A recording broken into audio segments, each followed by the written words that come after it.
Doctor Who, the Zygon Invasion. This episode is in many ways a direct follow-up to Day of the Doctor, the 50th anniversary special episode. And love that episode or hate that episode, you have to admit it was a really ambitious idea to bring the Doctors together, reveal a whole new aspect of the Doctor's history, and tell a contained story about the Zygons all at the same time. And for the most part, I feel like that episode really worked. This episode, not quite as much. Don't get me wrong, it wasn't bad or anything, it just wasn't knock your socks off impressive. I am going to avoid as many spoilers as possible as I do this review, saving all the spoilery stuff for the second half, because again, it is a two-part episode. What you absolutely need to know is that part of the treaty that was made between the humans and the Zygons in Day of the Doctor was to allow, I think it was like 20 million Zygons, don't quote me on that, to relocate to Earth, take on human form, and live here as kind of refugees, and that the Zygon Osgood remained Osgood, that somehow they decided that they wanted to be neither human or Zygon,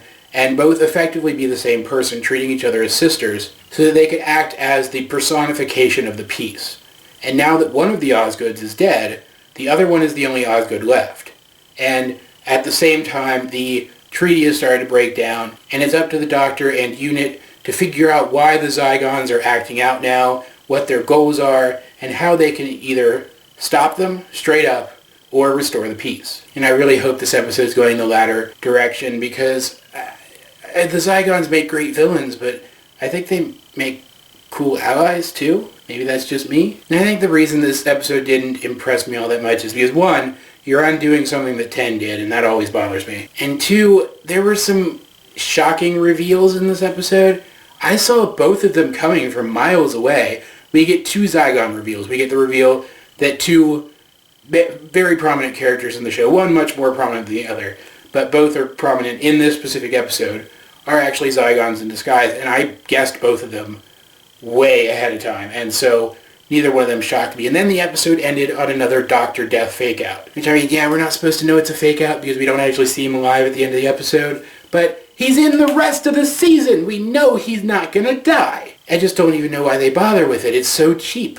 It really bugs me. But the Zygons here look better than ever, and they are definitely a threatening enemy, one which has developed its powers beyond its original limitations, so now we don't even understand fully how they work anymore. And if this episode had been, I don't know, maybe a single episode and the pace had been increased, it would have been better, because they try to give it this slow build so that it has this kind of horror feeling going on in the back of your brain, but it never really gets as tense as I feel like they wanted it to.